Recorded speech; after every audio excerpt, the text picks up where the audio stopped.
सावधान प्रारंभ करते। ओम नमः सिद्धेभ्यो। नमो अरिहन्ताणं नमो सिद्धाणं नमो आयर्याणं नमो वज्रायाणं नमो लोये सपिशाहुणम् मंगलम भगवान वीरो मंगलम गौतमो गणि मंगलम कुंद कुंदार्यो जैन धर्मोस्तु मंगलम सर्व मंगल मांगल्यम सर्व कल्याण कारकम प्रदानम सर्व धर्माणां जैनम जयतु शासनम जैनम जयतु शासनम यस्य स्वयं स्वभावाप्ते भावे कृतस्मै कर्मणः तस्मै संज्ञानिरूपाय नमोस्तु परमात्मने प्रगटा सहज स्वभाव निज हुए कर्म हरिनाश ज्ञान रूप परमात्म को प्रणमु मिले प्रकाश प्रणमु मिले प्रकाश।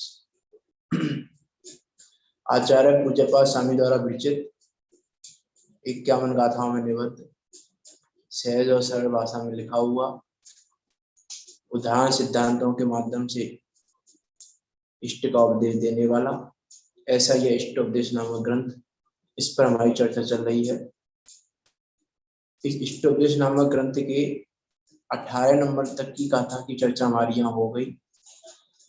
19वें नंबर की गाथा की हमको आज चर्चा करनी है। 18 नंबर की गाथा में आचार्य पूज्यपाद स्वामी ने शरीर का स्वरूप बताया कि जिस शरीर के लिए तुम भोगों की प्रार्थना करते हो, जिस शरीर के लिए तुम भोगों को पाना चाहते हो, वो शरीर कैसा है, सतत बाधा सहित है और सदा ही अपवित्र है, दुर्गंध में है, मलमूत्र में है। इस प्रकार के उसके स्वरूप की चर्चा की। इसीलिए ऐसा अति घिनौना होने के कारण इसके लिए भोगों की कामना करना, भोगों की इच्छा करना व्यर्थ है, कोई मतलब का नहीं है, क्योंकि बाधा दूर होती नहीं है, सतत बाधा सहित है। इस प्रकार की बातें आचार्य पूज्यपाद स्वामी ने 18 नंबर की गाथा में यहाँ कही थी, उसको मैं समझा था। लेकिन उसके ऊपर इस शिष्य ने प्रश्न कर दिया कि यदि शरीर सतत बाधा सहित है, यदि शरीर की बाधा दूर नहीं होती है, तो धन आदि से आत्मा का उपकार होगा। फिर जब शरीर का उपकार नहीं हो रहा है तो आत्मा का उपकार होगा। जैसे तप आदि करने से आत्मा का उपकार होता है, उसी प्रकार धन आदि से भी आत्मा का उपकार होगा, ऐसा शिष्य यहाँ कहना चाह रहा है। तो आचार्य पूज्यपाद स्वामी कह रहे हैं कि ऐसा भी नहीं, तू धन आदि से आत्मा का उपकार होना मानता है, परंतु वैसा नहीं है। अर्थात धन आदि से आत्मा का उपकार नहीं होता। तो कैसे नहीं होता, क्या हेतु है इसके पीछे, तो उसकी यहाँ चर्चा कर रहे हैं गाथा नंबर 19 में। देखो गाथा नंबर 19 पढ़ते हैं, बहुत सुंदर गाथा है। यज्जीवस्य उपकाराय तद्देहस्य अपकारकम् यद देहस्य उपकाराय तज्जीवस्य अपकारकम्। देखो पूरी गाथा में 4 शब्द हैं देखा जाए तो, एक उपकार, एक अपकार, एक जीव और एक देह। मुख्य शब्द 4 हैं इसमें पूरी गाथा में।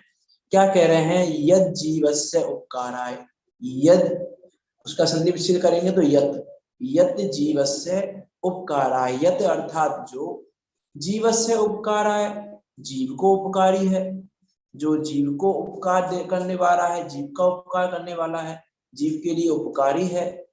तत् देहस्य अपकारकम, वह देह के लिए अपकारक है, अर्थात वह देह का अपकार करने वाला है। जो जीव के लिए उपकारी है वह देह के लिए उपकारी है। और अगली लाइन में क्या कह रहे हैं, यत देहस्य उपकाराय, जो देह के लिए उपकारी है, तत् जीवस्य अपकारकम, वह जीव के लिए उपकारी है, अर्थात वह जीव को, अप का अर्थ होता है दुख, तो वह जीव के लिए उपकार अपकारी है, अर्थात दुख देने वाला है। अर्थात यहाँ आचार्य पूज्यपाद स्वामी ये कहना चाह रहे हैं, जिन जिन कारणों से जीव को सुख होता है उन कारणों से शरीर को दुख होता है, और जिन कारणों से शरीर को सुख होता है उन कारणों से जीव को सुख उल्टा बोल दिया मैंने। जिन कारणों से जीव को सुख होता है उन कारणों से शरीर को दुख होता है, और जिन कारणों से शरीर को सुख होता है उन कारणों से जीव को दुख होता है। तो यहाँ आचार्य पूज्यपाद स्वामी कह रहे हैं कि पहले तो ये विचार करो कि आप किसका उपकार करना चाहते हो, आपको उपकार किसका करना है, हम किसको सुखी करना चाहते हैं, किसका उपकार करना चाहते हैं, जीव का कि शरीर का। यदि हम जीव का उपकार करना चाहते हैं तो जितने भी साधन शरीर को उपकार करने वाले हैं उन साधनों से जीव का उपकार नहीं होगा, और जिन साधनों से शरीर का उपकार होता है, जिन साधनों से जीव का उपकार होता है उन साधनों को करेंगे तो जीव का उपकार होगा, वहां शरीर का उपकार होगा। तो यदि यहाँ ये कहना चाह रहे हैं, यदि शरीर का ध्यान रखोगे तो आत्मा का ध्यान नहीं रख पाओगे, और आत्मा का ध्यान रखोगे तो शरीर का ध्यान नहीं रख पाओगे। अब ध्यान किसका रखना है हमको? देखो, एक बहुत सुंदर बात है, पंडित दौलत राम जी ने पहली डाल में कहा कि जे तिरुवन में जीव अनंत, सुख चाहे दुख दे बेवंत। कि इस संसार में अनंत जीव हैं और प्रत्येक जीव सुख चाहता है। आप सुख चाहते हैं कि नहीं चाहते? आप सुख चाहते हैं कि नहीं चाहते हैं? चाहते हैं, चाहते हैं सभी जीव चाहते हैं सुख ना, चाहते हैं। सभी जीव सुख चाहते हैं। उसमें कहा यह जे तिरुवन में जीव अनंत, सुख चाहे। अच्छा, हम जो भी कार्य कर रहे हैं वो सुखी होने के लिए कर रहे हैं कि दुखी होने के लिए कर रहे हैं? सुखी के लिए उल्टे हो रहे हैं। क्या करना तो चाहे सुख के लिए और विपरीत हो रहे हैं। तो देखो, हम सुखी, हमारा प्रयोजन भी सुखी होना है, हम कार्य भी सुखी होने के लिए कर रहे हैं, लेकिन फल रूप में दुख आ रहा है। इसका अर्थ क्या है कि दुखी कौन हो रहा है? कि दुखी हो रहा हूं मैं कौन हूं? कि जीव, और मैं सुखी होने का उपाय कर रहा हूं। तो यदि सुखी होने का मैं उपाय कर रहा हूं और जीव दुखी हो रहा है, इसका मतलब क्या है? इसका मतलब क्या हुआ इस गाथा के आधार से कि मैं सुखी होने का उपाय कर रहा हूं और दुखी हो रहा हूं। इसका अर्थ है कि मैं जो सुखी होने का उपाय कर रहा हूं वो जीव को सुखी होने के उपाय नहीं कर रहा हूं, शरीर को सुखी होने के उपाय कर रहा हूं। क्योंकि यहाँ आचार्य पूज्यपाद स्वामी कह रहे हैं कि शरीर, जिन कारणों से शरीर सुखी होगा, जो शरीर के लिए उपकारी हैं वो जीव के लिए अपकारी है। अर्थात सुखी होने के उपाय के काल में भी मैं दुखी हो रहा हूं।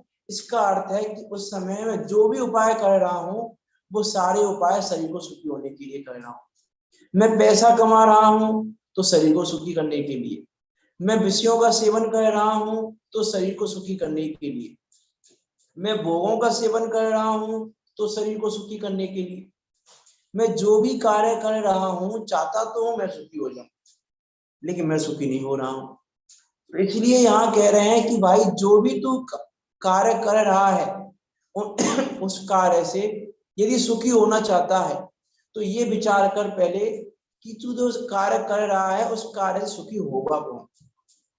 उस कार्य से शरीर सुखी होगा कि मैं सुखी होऊंगा? दोनों एक ही कार्य से सुखी नहीं हो सकते। हम ये सोचें कि शरीर से धर्म साधन करते रहें और जीव को फायदा हो जाए, हम शरीर को भी संभाल के रखें और जीव को भी संभाल के रखें, कि ये पॉसिबल नहीं है। हम जीव को भी संभाल लें और शरीर को भी संभाल लें, पॉसिबल नहीं है। शरीर की संभाल करने वाले आत्मा की संभाल नहीं कर पाते, और आत्मा की संभाल करने वाले को शरीर की संभाल की विकल्प नहीं आता शरीर के संभाल का। क्यों? क्योंकि वो आत्मा की संभाल कर रहे हैं, अपनी स्वयं की संभाल कर रहे हैं, और जो शरीर की संभाल करते हैं उनको तो टाइम ही नहीं है आत्मा की संभाल करने के लिए। तो वास्तव में ये कहना चाह रहे हैं कि जो भी कारण इस शरीर के लिए सुखकारी हैं वो कारण जीव के लिए सुखकारी नहीं हो सकते। अच्छा, क्रोध करना किसके लिए सुखकारी है? शरीर के लिए कि जीव के लिए? आपकी अब म्यूट है, आपका आवाज नहीं आ रही आपकी। जीव के लिए तो दुखकारी है, क्रोध से ही तो दुख होता है, कसाय से ही तो दुख होता है। शरीर के लिए सुखकारी है क्या क्रोध करना? शरीर के लिए सुखकारी कैसे होगा? नहीं होगा, क्योंकि वो दोनों हाँ, तरीका नुकसानी है। उसमें तनाव बढ़ता है, शरीर में बीपी बढ़ जाएगी, ब्लड प्रेशर बढ़ जाएगा। क्रोध से तो कभी फायदा नहीं है, ना शरीर के शरीर लिए और न जीव के लिए। अच्छा, यदि ये शरीर के दुखकारी है, यदि हम्म, क्रोध करना शरीर के लिए दुखकारी है, तो आत्मा के लिए सुखकारी होना चाहिए गाथा के अनुसार। तो इस गाथा में तो ये कह रहे हैं कि जो कारण शरीर के लिए दुखकारी हैं, वो कारण जीव के लिए सुखकारी होने चाहिए। आप कह रहे हो कि क्रोध करने से जीव को भी दुख है और आत्मा को भी दुख है, तो ये गाथा से अलग बात हो गई। ये बात कैसे बनेगी? हाँ, तो क्रोध इसकी करने संधि क्रोध बैठाओ, करना, कैसे बैठेगी? देखो मैं बताता हूँ बीपी शरीर की बढ़ती है। सुखकारी कैसे है। शरीर की सुखकारी कैसे है क्रोध करना? हम क्रोध हम्म, करते क्यों? प्रतिकूलता द्वेषवश करते हैं, जब हमारे कार्य में बाधा आती है तब हम क्रोध करते हैं। प्रतिकूलताओं को देखकर, प्रतिकूल हाँ, संयोगों में प्रतिकूलता हम तो क्रोध है। करते हैं ना। तो प्रतिकूल संयोगों से हो क्या रहा है? हम्म, प्रतिकूल संयोगों से हमें ऐसा लग रहा है कि हमें दुख देने वाले हैं। हम्म, प्रतिकूल संयोगों में हमें क्या लग रहा है कि ये हमें पीड़ा देने वाले हैं। हम्म, प्रतिकूल संयोगों से हमें क्या लग रहा है कि ये हमारे शरीर को पीड़ा देने वाले हैं, और जिन जिनको हमने अपना माना हुआ है उनको पीड़ा देने वाले हैं। हम अपने अपने मानने वाले की मौत की बात नहीं कर रहे, एकत्व की बात कर लेते हैं। हमको लग रहा है कि शरीर को पीड़ा देने वाले हैं, इसीलिए हमने क्रोध किया। तो हमारा क्रोध करने का पर्पज क्या है? हमारे क्रोध करने के पर्पज में शरीर को सुखी करना लगा हुआ है, कि शरीर को पीड़ा ना हो जाए, प्रतिकूल संयोगों को दूर करें हम। हाँ, जिससे ठीक बात है। देखो, जैसे जैसे मान लो हम भोजन कर रहे हैं, भोजन कर रहे हो, नमक कम आ गया खाने में। अब हम गुस्सा, अब हमें क्रोध आ गया घर वाले के ऊपर। घर वालों, अरे नमक की ध्यान से नहीं करते हैं, क्यों क्रोध क्यों आया हमें? हम ओवरऑल चाहते क्या है वहां पर, कि हमको शरीर को नमक छुट्टी पर्याप्त मिले। मात्रा में मिले, जिससे हमारा शरीर सुखी रहे। हमें हमारे शरीर को नमक कम नहीं देना, टेस्ट नहीं आ रहा है अभी। ये रसना इंद्रिय हमारी प्रॉपर रहे, रसना इंद्रिय का जो टेस्ट है वो हमारा प्रॉपर रहे, इसीलिए क्रोध किया ना हमने। तो क्रोध वास्तव में हम शरीर को सुखी रखने के लिए कर रहे हैं, हम मानवी कर रहे हैं तो शरीर को सुखी रखने के लिए। तो मैंने भी कहा ना, उससे हम प्रत्येक कार्य को घटाएं यदि, कि यह जीव प्रत्येक समय सुखी होने का कार्य करता है। प्रत्येक समय, मैंने भी वो लाइन घटाई ना, उस लाइन को ही घटा रहा हूँ। कि सुखी होना चाहते हैं तो अलग बात हो गई, सुखी होने का उपाय करते हैं और दुखी रहते हैं। तो हम सुखी होने का उपाय कर रहे हैं, क्रोध कर रहे हैं तो सुखी होने के लिए, मान कर रहे हैं तो सुखी होने के लिए, मायाचारी कर रहे हैं तो सुखी होने के लिए, लोभ कर रहे हैं तो सुखी होने के लिए, हास्य रति अरति नौकसाय कर रहे हैं तो भी सुखी होने के लिए। अब सुखी हम हो नहीं रहे, इसका अर्थ है कि इन कारणों से ये शरीर के लिए सुखदायी है लेकिन आत्मा के लिए दुखदायी है। अर्थात हम यदि कहें कि जो राग भाव है, वो राग भाव शरीर को सुखदायी है लेकिन आत्मा को दुखदायी है। हम राग करके शरीर को सुख करना चाहते हैं, हम शरीर को संभाल क्यों रहे हैं? शरीर सुखी बना रहे, शरीर अच्छा बना रहे, शरीर हष्टपुष्ट बना रहे। अर्थात शरीर को हष्टपुष्ट बनाने के जो भी कारण हैं या जो भी कार्य हैं, वो कार्य जीव के लिए दुखदायी है। अर्थात यहाँ पर ये कहना चाह रहे हैं कि भैया पहले तो ये पहचान करो कि तुम हो कौन। यहाँ ओवरऑल आचार्य देव ये कहना चाह रहे हैं कि ये पहचान करो कि तुम हो कौन।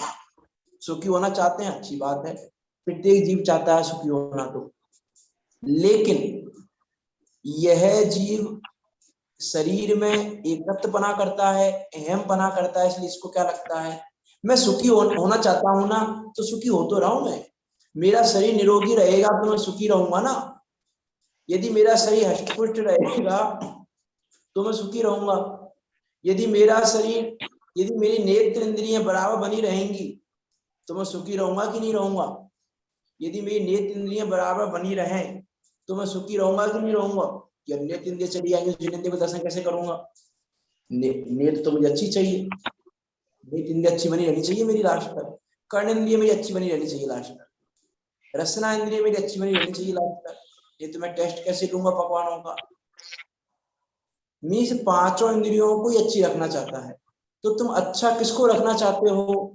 कि तुम अच्छा रखना चाहते हो इंद्रियों को।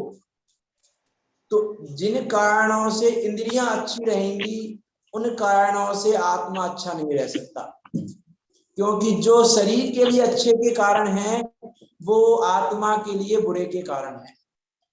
ये यहाँ आचार्य देव कह रहे हैं। देखो टीका का इस गाथा का भाव इतना नहीं है, वैसे तो इस गाथा का आंसर तो बहुत सिंपल शब्दों में दिया है आचार्य पूज्यपाद स्वामी ने।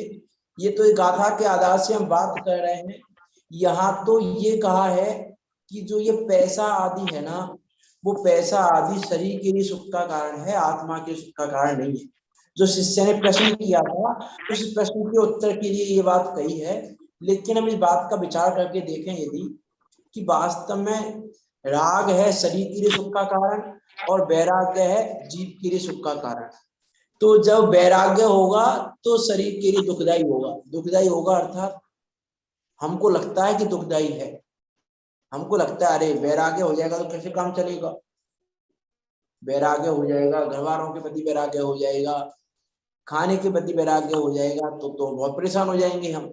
अरे ये अब त्यागने की बात मत करो, हम ये भी नहीं खाएं, ये भी नहीं खाएं, ये भी नहीं खाएं तो शरीर परेशान नहीं हो जाएंगे हम? क्या लग रहा है हमको? परेशान नहीं हो जाएंगे हम? कि वास्तव में यदि आप तुमको ये सुखी होना है तो ऐसे जैसे कहा ना आचार्य देव ने, मर पच के भी इस शरीर को कुछ भी हो रहा है कोई परेशानी नहीं है। इस शरीर का जो भी परिणमन हो रहा है वो होने दो। इस शरीर के परिणमन पर विचार नहीं करो, विचार करो अपनी आत्मा के परिणमन पे, अपने परिणमन पे। अपनी आत्मा तो क्या कहें, अपने परिणमन का विचार तो करो कि हमारा परिणमन कैसा हो रहा है। यदि ये आचार्य ने जो गाथा कही है, यदि ये गाथा हमारे माइंड में होगी तो फिर हम शरीर के लिए जो उपकारी होगा उसका साधन नहीं करेंगे। शरीर जैसा हो रहा हो वैसा होने तो कोई परेशानी नहीं होगी। देखो आचार्य पद्मनंदी देव ने गाथा कही पद्मनंदी पंचविंशतिका में, यदि मन में हो वस्तु स्वरूप दिखाने वाले गुरु वचन। क्या कहा वहां पे? यदि मन में हो वस्तु स्वरूप दिखाने वाले गुरु वचन तो कुछ भी नहीं चिंता चाहे जैसा भी क्यों ना हो तन। यदि मन में हो वस्तु स्वरूप दिखाने वाले गुरु वचन तो कुछ भी नहीं चिंता चाहे कैसा भी क्यों रहे ना तन, क्योंकि शीघ्र गुरु वचनों से अनुभव से सहज प्राप्त होती अनुपम अविनाशी सर्वोत्तम आनंददायक शिव लक्ष्मी। तो यहाँ ये कह रहे हैं जिनको शिव लक्ष्मी की चाह है, जिनको सच्चा सुख चाहिए वो फिर शरीर को नहीं देखते। अच्छा प्रमाद सुख का कारण है कि दुख का कारण है? प्रमाद शरीर के लिए सुखदायक है, इसका अर्थ है कि वो प्रमाद जीव के दुखदायक है। अब हम क्या कह रहे हैं? हम प्रमाद कह रहे हैं कि क्या कह रहे हैं? हम विचार करके देखें। हम प्रमाद कह रहे हैं कि नहीं कह रहे? अच्छा मैं एक प्रश्न पूछूं, अलग है गाथा से थोड़ा सा। अभी इस समय हमें प्रमाद हो रहा है कि नहीं हो रहा है? इस समय हमें प्रमाद है कि नहीं है? प्रमाद का अर्थ क्या ले रहे हैं आप, ये बताओ। प्रमाद का अर्थ तो प्रमाद ही है। प्रमाद का आलस्य भी है। हाँ और क्या अर्थ है प्रमाद का? प्रमाद रहेंगे हिंसा में मूल कारण भी है। हिंसा में मूल कारण यानी सतर्क नहीं रहना, सावधान नहीं रहना, उसका नाम ही प्रमाद है। और कई अर्थ होते हैं ना प्रमाद के। और क्या अर्थ है प्रमाद इसके अलावा?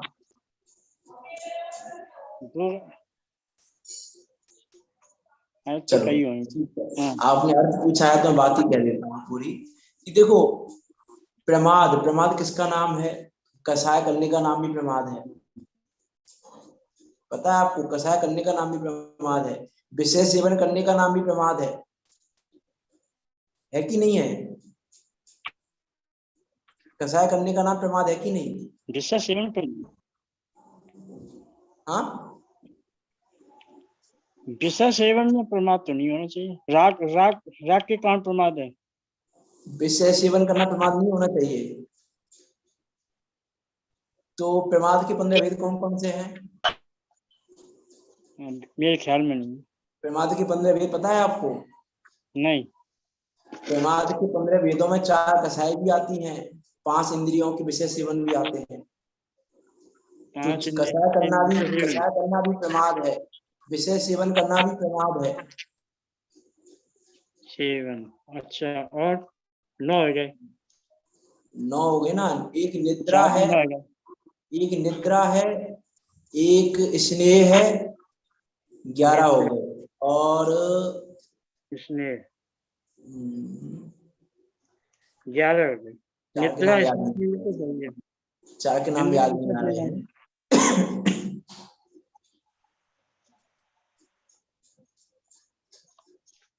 चार के नाम याद नहीं आ रहे हैं, उनको देख के बताऊंगा। तो यहाँ मेरा कहने का अर्थ ये था कि प्रमाद शरीर के लिए सुखकारी है ना।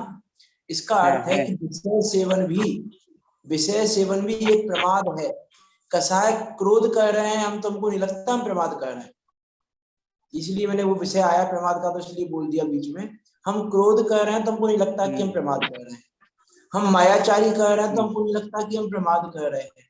प्रमाद का ये बहुत व्यापक अर्थ है, वास्तव में विचार करके देखें हम तो। देखो आगे बढ़ते हैं, हम विषय पर आते हैं। वो प्रमाद का शब्द आ गया था तो मैंने वो बात कह दी। देखो यहाँ तो क्या कह रहे हैं, गाथा में तो क्या कह रहे हैं कि जो जीव को अर्थात आत्मा को उपकारक है वह देह को अपकारक है, और जो देह को अपकारक है वह जीव को अपकारक है। तो हम विचार करके देखें कि राग द्वेष ये शरीर के लिए उपकारी हैं, जीव के लिए दुखकारी हैं। और हम राग द्वेष करके सुखी होना चाहते हैं, हम राग द्वेष करके सुखी होना चाहते हैं। तो आचार्य पूज्यपाद स्वामी कह रहे हैं कि 3 काल में सुखी नहीं हो सकते। क्यों नहीं हो सकते? क्योंकि राग द्वेष तो शरीर को उपकारी है। राग द्वेष शरीर को उपकारी है, वो जीव का अपकार ही करने वाला है, वो जीव का उपकार करने वाला नहीं है। कि किस काल में? पंचम काल में नहीं है, पंचम काल में नहीं है ना, कि नहीं चौथे काल में भी। चौथे काल में भी यदि वो जीव को उपकारी है तो वो शरीर को उपकारी है, और जो शरीर को उपकारी है वो आत्मा के लिए अपकारी है। चाहे वो काल चौथा हो, चाहे 5वां हो, चाहे भरत क्षेत्र हो, चाहे विदेश क्षेत्र हो, चाहे कुछ भी हो। ये विचार करना कि क्या कहना चाह रहे हैं। चाहे वो अशुभ भाव हो, चाहे वो शुभ भाव हो, कोई सा भाव है, यदि वो जीव के लिए उपकारी है तो जीव के लिए उपकारी होगा। यदि शरीर के लिए उपकारी है तो फिर वो जीव के लिए उपकारी नहीं हो सकता। इस जीव की जो देह में आत्म बुद्धि है, देखो मैं आपको एक बात और कहूँ, आपको इस गाथा में अब तक की गाथाओं से इस गाथा में कुछ अंतर्भाषित होता है। 18 गाथाएं तो हो चुकी हैं और ये 19वीं गाथा आई है। ये 19वीं गाथा है। ये गाथा 19वीं गाथा है ये। हाँ, इस गाथा में आपको कुछ अंतर्भाषित हो रहा है। मैंने एक बात कही थी बहुत दिन पहले कि आचार्य पूज्यपाद स्वामी धीरे धीरे विषय को बढ़ाएंगे। अभी तो बहुत बाहर की बातें कर रहे हैं, धीरे धीरे इसको अंदर तक लेके जाएंगे, उस ज्ञायक स्वभाव तक लेके जाएंगे। अब तक की चर्चा देखें और आज की इस गाथा की चर्चा देखें तो विचार करके देखें, आचार्य पूज्यपाद स्वामी भेद विज्ञान की चर्चा प्रारंभ कर चुके हैं। बाहर की बातों को कर करके भेद विज्ञान तक ले आए हैं, जीव और शरीर तक लेके आ गए हैं। जीव का क्या स्वरूप है, शरीर का क्या स्वरूप है। अभी तो इष्टोपदेश प्रारंभ होगा, देखा जाए तो इष्टोपदेश तो प्रारंभ होगा, उस ज्ञायक का उपदेश तो भी प्रारंभ होने वाला है। अभी तक तो बाहर की बातें चल रही थी, भैया बाहर से पहले यहाँ तक तो आओ, शरीर तक तो आओ। तो शरीर तक आने के बाद भोगों की, शरीर के स्वरूप की चर्चा कर दी, और अब यहाँ पर जीव और शरीर की चर्चा कर दी कि जो शरीर है वो तुम नहीं हो, और जो तुम हो वो शरीर नहीं है। क्योंकि जो जीव को उपकारी है वो शरीर के लिए उपकारी नहीं है, और जो शरीर को उपकारी है वो जीव के लिए उपकारी नहीं है। इसका अर्थ है कि जीव और शरीर दोनों एक नहीं है, जीव और शरीर दोनों भिन्न भिन्न है। इस प्रकार भेद विज्ञान की चर्चा आचार्य पूज्यपाद स्वामी प्रारंभ कर चुके हैं इस गाथा में। ये बात क्या सही कह है। रहे हैं आप?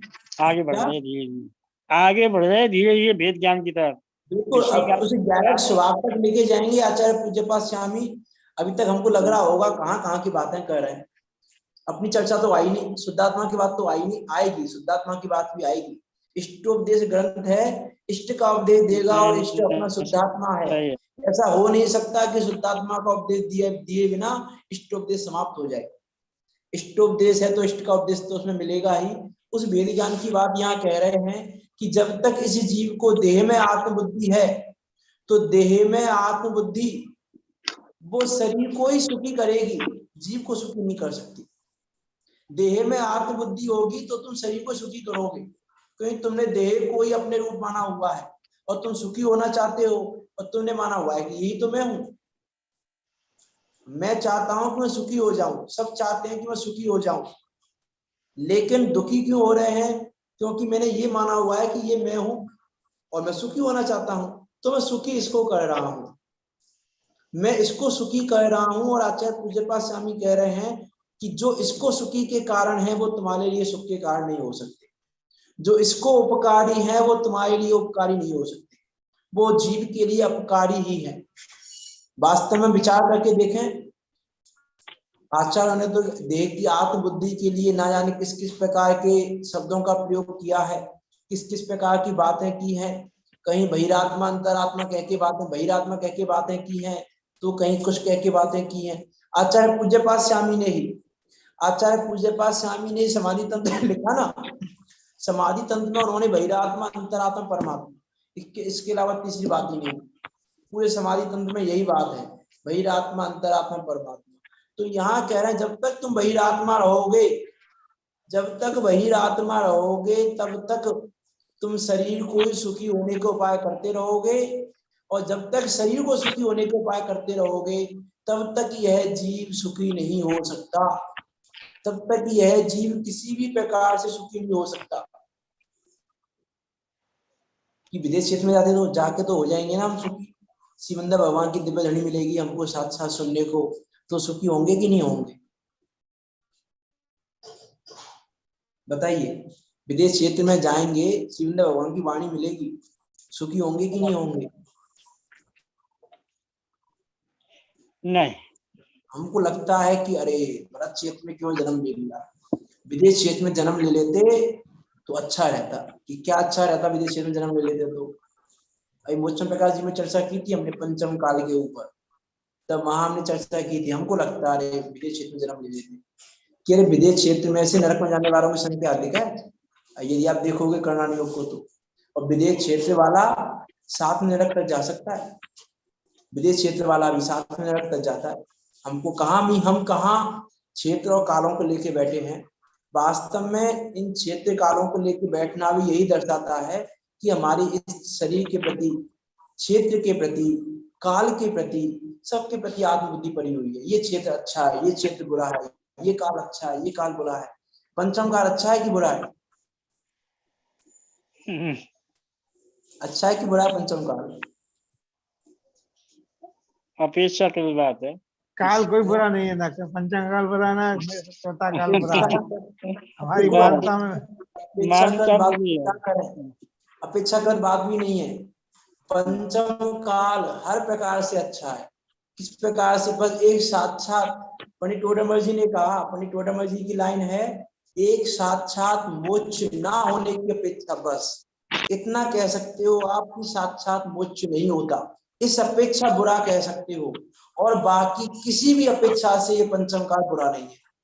2 क्लास में सिद्धि की है हमने इसकी, मोचन प्रकाश ग्रंथ में चर्चा आई थी 8वें अधिकार में।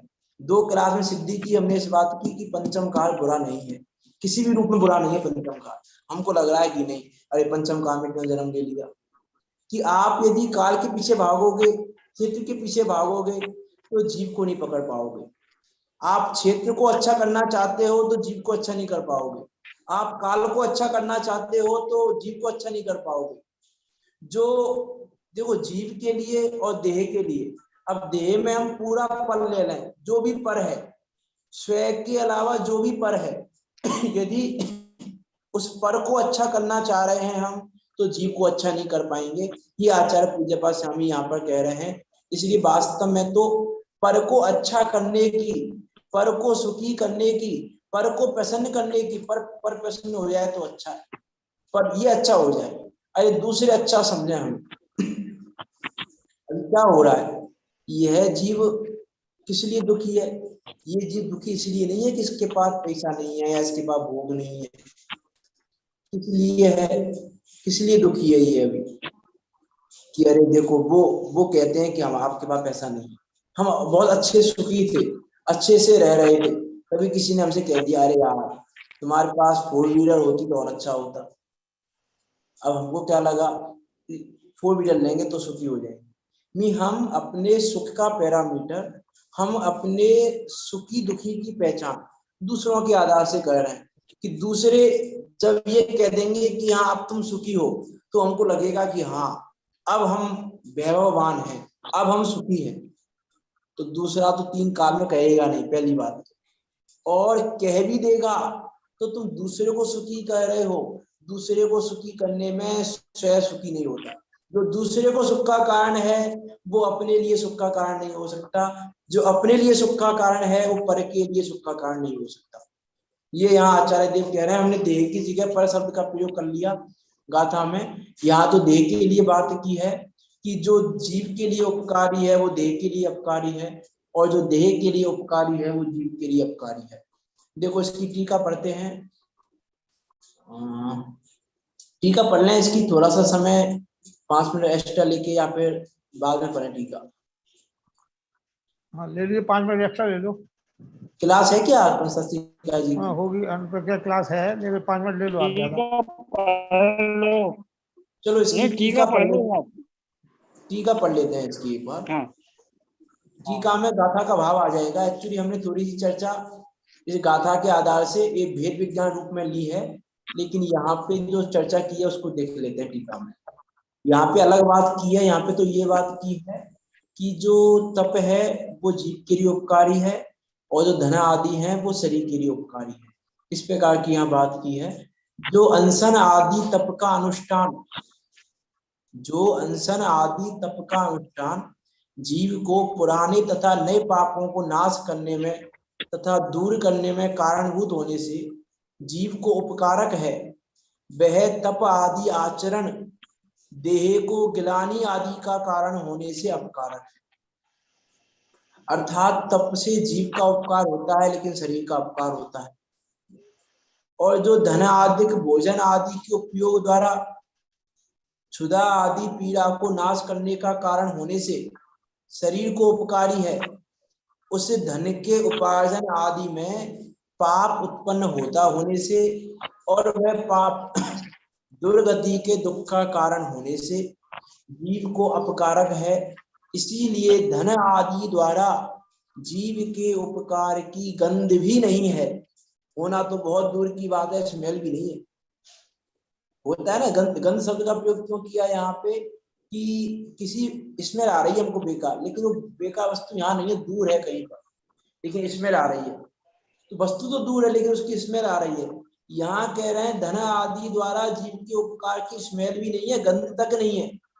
वस्तु तो उपकार होना तो बहुत दूर की बात है, उपकार की गंध भी नहीं है दूर दूर तक, अपितु धर्म का ही उस पर उपकार है, ऐसा जान।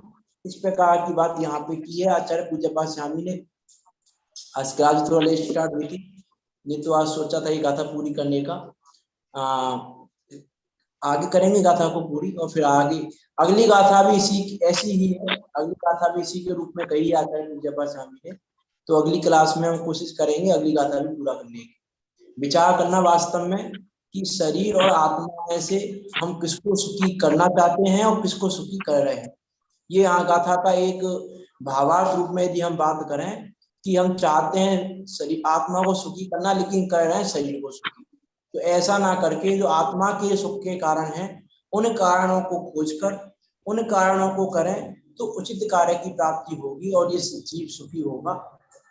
इस प्रकार हम उन उचित कारणों की खोज करते हुए, उन कारणों को करते हुए उसे सुखरूप कार्य को प्राप्त करें। इसी मंगल भावना के साथ अभी की बात को हम यहाँ विराम देते हैं।